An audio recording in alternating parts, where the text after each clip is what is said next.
दोस्तों, क्या हुआ जब एसपी मैडम अपने जूते पॉलिश करवाने मोची के पास पहुंची, तभी गरीब मोची को देखकर एसपी मैडम के पसीने छूट गए, क्योंकि वह मोची कोई और नहीं बल्कि उनका मरा हुआ पति था, जिसे देखकर एसपी मैडम फूट फूट कर रोने लगी। फिर क्या किया? एसपी मैडम ने इस घटना के बारे में जब जी जाएंगे, तो आपकी भी आंखों से आंसू बहने लगेंगे। यह सच्ची घटना मध्य प्रदेश के इंदौर शहर की है। आगे बढ़ने से पहले वीडियो को लाइक जरूर कर दें और एक सच्चा देश प्रेमी ही इस वीडियो को। लेकिन अपने घर की गरीबी को दूर करने के लिए वह अपने घर पर ही मोहल्ले के बच्चों को पढ़ाया करती थी, उनकी ट्यूशन लिया करती थी और जो भी पैसा आता उन पैसों को अपने चाचा चाची को दे दिया करती थी।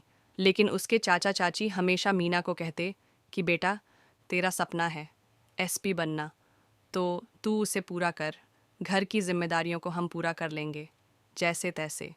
लेकिन मीना कहती कि नहीं, मैं अब बड़ी हो चुकी हूँ और मैं आपको इतना संघर्ष करता हुआ नहीं देख सकती। आपने मेरे लिए बहुत कुछ किया है, मुझे भी अब आपके लिए कुछ करने दीजिए। भगवान ने चाहा तो मैं आगे जाकर कुछ ना कुछ तो बन ही जाऊंगी। इसी के चलते मीना अपने परिवार की मदद कर रही थी। धीरे धीरे समय आगे बढ़ता जाता है, बढ़ता जाता है। मीना अपने एसपी ऑफिसर बनने की जो ललक थी, जो सपना था, उसे धीरे धीरे खो रही थी। उसका मन हमेशा उदास रहता था। इतने में ही उसके जीवन में एक बहुत बड़ा बदलाव होने वाला था। उसके घर जो बच्चे ट्यूशन लेने आते थे, उन्हीं में से एक बच्ची थी जिसका बड़ा भाई हमेशा उस बच्ची को ट्यूशन छोड़ने आता था और ट्यूशन लेने आता था उसका नाम था सिद्धार्थ। सिद्धार्थ हमेशा मीना से बात किया करता था अपनी छोटी बहन की पढ़ाई के लिए। सिद्धार्थ और मीना दोनों एक दूसरे को धीरे धीरे जानने पहचानने लगे थे। सिद्धार्थ अक्सर बहाने मीना से मिलने आया करता था और मीना को भी सिद्धार्थ की बातें पसंद आती थीं। धीरे धीरे उन दोनों के बीच में दोस्ती होने लगी थी और यह दोस्ती धीरे धीरे कब प्यार में बदल गई, उन दोनों को भी पता नहीं चला। अपनी छोटी बहन को कोचिंग छोड़ने आना और कोचिंग से वापस लेने आना, इसके बीच ही सिद्धार्थ को अपनी प्रेमिका मिल चुकी थी और मीना को अपना हमसफ़र मिल चुका था। मीना अक्सर सिद्धार्थ को कहती थी कि मुझे आगे जाकर एसपी ऑफिसर बनना था, लेकिन घर के हालातों के चलते वह आगे नहीं बढ़ पाई। सिद्धार्थ नाथ को कहता कि तुम मुझसे शादी कर लो और शादी के बाद मैं तुम्हारी पढ़ाई आगे जारी रखूंगा। और लेकिन मीना कहती कि अगर मैं शादी कर लूंगी तो इस घर का क्या होगा। मेरी चाची अक्सर बीमार रहती है और मेरे चाचा इस घर को अकेले नहीं संभाल सकते, इस घर का क्या होगा फिर।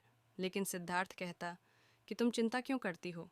दरअसल सिद्धार्थ एक अच्छे घर का लड़का था, वह अपने घर का इकलौता लड़का था। और उसके पापा की 2 फैक्ट्रियां थीं, जिसको सिद्धार्थ संभालना था। सिद्धार्थ ने मीना से प्रॉमिस किया कि शादी के बाद वह उसके चाचा चाची का ध्यान भी रखेगा और उसकी पढ़ाई भी आगे पूरी करवाएगा।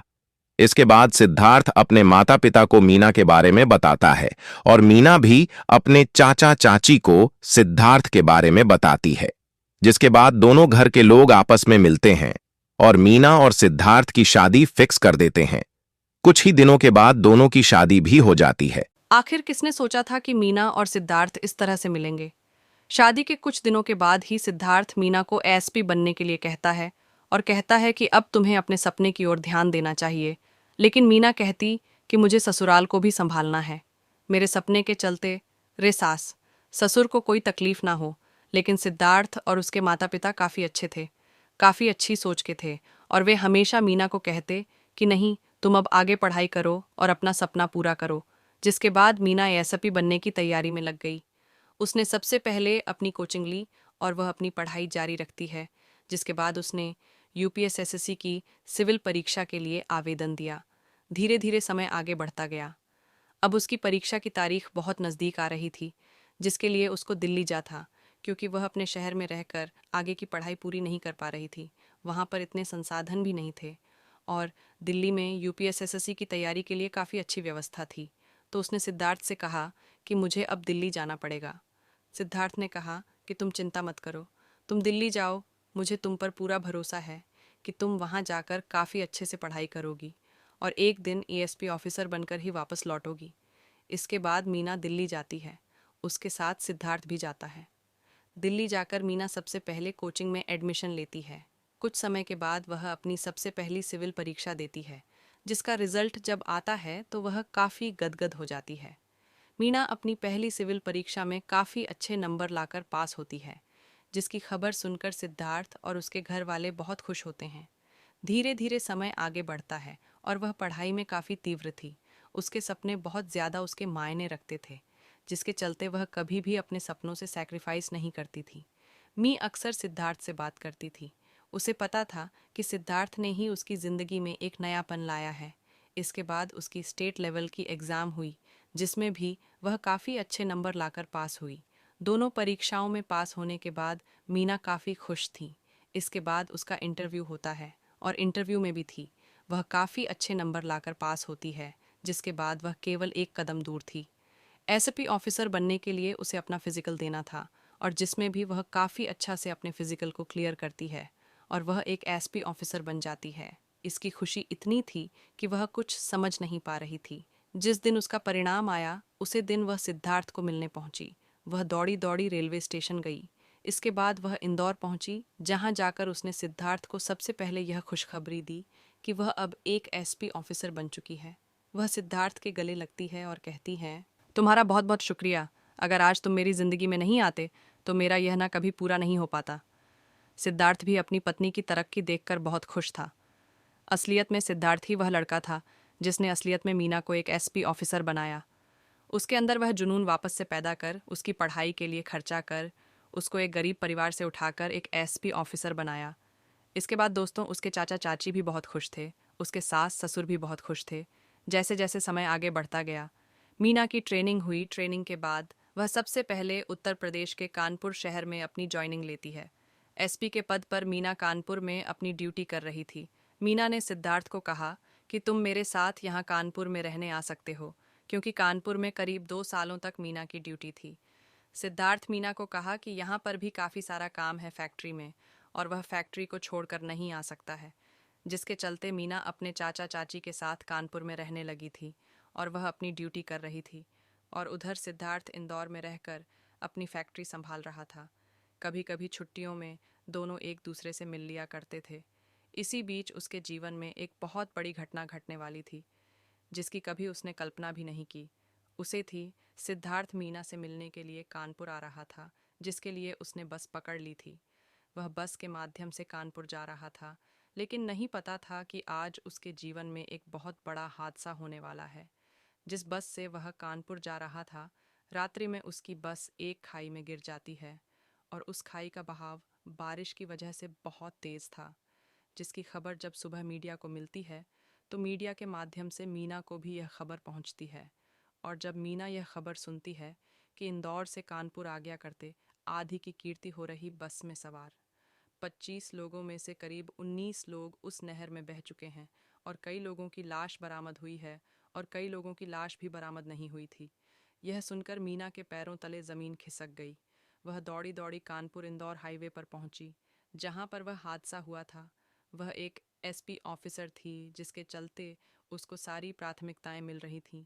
उसने सबसे पहले अपने पति को ढूंढना चाहा, लेकिन वह बचे हुए 5 लोगों में से नहीं था, और जो बाकी के 19 लोग थे जो उस नहर में बह चुके थे, जिसमें से कुछ की लाश मिली थी।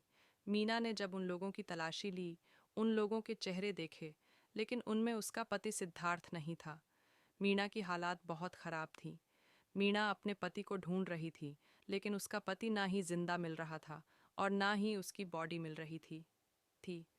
मीना बहुत परेशान हो चुकी थी। उसने पूरे प्रशासन की मदद ली, लेकिन ना ही सिद्धार्थ नहर में मिला और ना ही आसपास के इलाके में मिला। समय बीतता जा रहा था। वहाँ का प्रशासन कह रहा था कि जिस रात यह घटना हुई, उस रात उस नहर में पानी का बहाव बहुत तेज़ था, जिसके चलते हो सकता है कि सिद्धार्थ पानी में बह गया हो और आगे की ओर चला गया हो, या फिर किसी तालाब नदी में बह गया हो। आगे जाकर अब सभी लोग मीरा को समझा रहे थे, और मीरा के माता पिता को समझा रहे थे कि अब आप सिद्धार्थ को भूल जाइए, क्योंकि इस हालात में वह अब जिंदा नहीं रह सकता है। लेकिन मेरा हार नहीं मान रही थी। धीरे धीरे वह अपने पति को ढूंढने के लिए हर संभव प्रयास कर रही थी। समय बीतता जा रहा था। करीब 1 महीना हो चुका था, लेकिन फिर भी सिद्धार्थ का पता नहीं चला। धीरे धीरे अब मीरा और उसके माता पिता ने हार मान ली थी, और वह समझ चुके कि अब सिद्धार्थ नहीं रहा। इसके बाद मीरा ने सिद्धार्थ के माता पिता को अपने साथ कानपुर बुला लिया और वह अपने सास ससुर, अपने चाचा चाची के साथ रहने लगी। सिद्धार्थ के पिता उन फैक्ट्री को संभालना करते थे, कभी कभी इंदौर जाया करते थे।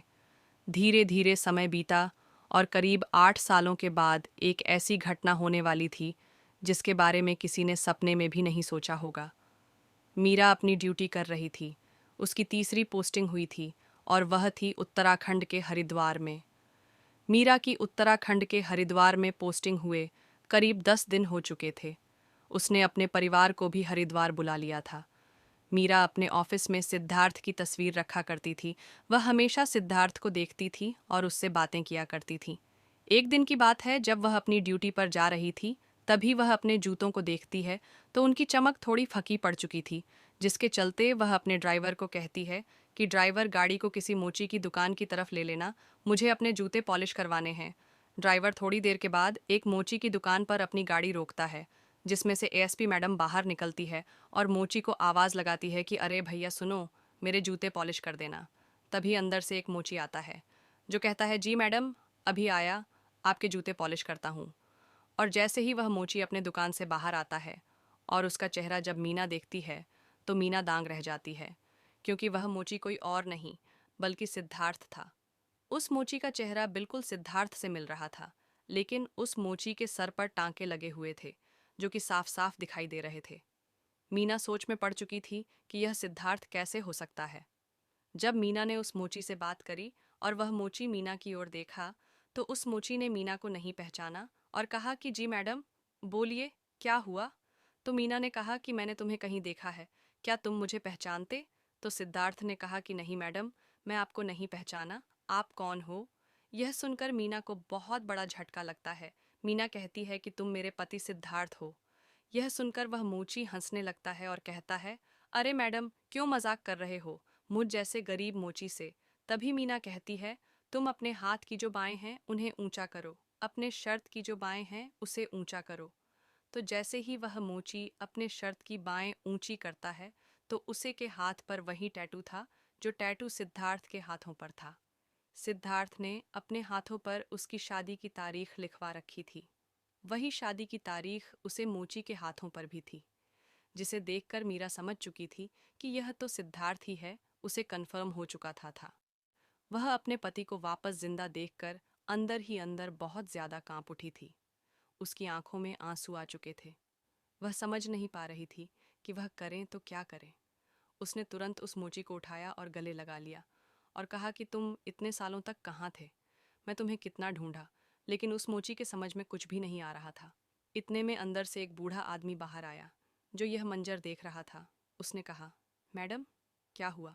तो मीरा उस बूढ़े आदमी को कहती है कि यह मेरे पति है जो आज से 12 साल पहले एक नहर में डूब गए थे, एक बस एक्सीडेंट में। यह एक नहर में बह गए थे और उसके बाद मुझे यह नहीं मिले, और आज करीब 12 सालों बाद यह मुझे वापस मिले हैं। इस हालत में तो यह बूढ़े आदमी कहते हैं कि यह तुम्हारे पति हैं। अरे वाह, ये तो एक चमत्कार हो गया है। वह बूढ़ा आदमी कहने लगा कि यह मुझे एक नदी में तैरता हुआ मिला था। इसके सर पर काफ़ी गहरी चोट आई हुई थी, जिसके बाद मैंने इसका आपने घरेलू इलाज किया और इसको अस्पताल ले गया, लेकिन यह अपनी याददाश्त भूल चुका था। कई दिनों तक यह बेहोश रहा।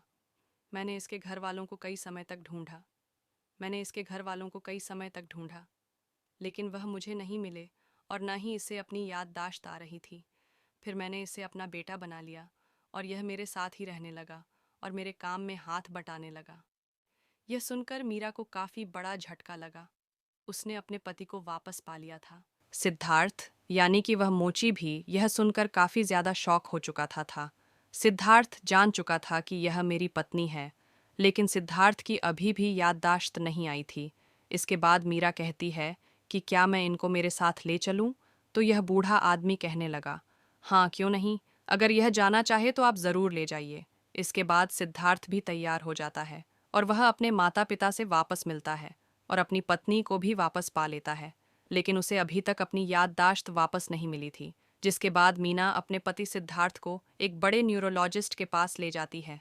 धीरे धीरे उसका इलाज चलता है और उसे अपनी याददाश्त वापस मिल गई थी। उसके माता पिता अपने बच्चे को वापस पाकर काफ़ी खुश थे, मीरा भी अपने पति को करीब 12 सालों के बाद वापस पाकर काफी खुश थी। इस घटना को जिसने देखा वह काफी दंग रह गया। सभी के आंखों में आंसू आ गए थे। इस घटना से आपको क्या सीख मिलती है? भगवान चाहे किसी भी व्यक्ति के साथ बुरा क्यों ना करें, लेकिन अंत में जाकर सभी के साथ अच्छा जरूर करते हैं। दोस्तों, इस घटना से आपको क्या सीख मिलती है, कमेंट में ज़रूर बताइएगा। और ये घटना आपको कैसी लगी, कमेंट में ज़रूर बताइएगा और वीडियो को लाइक ज़रूर करिएगा। अभी के लिए आप सभी दर्शकों को बहुत बहुत धन्यवाद।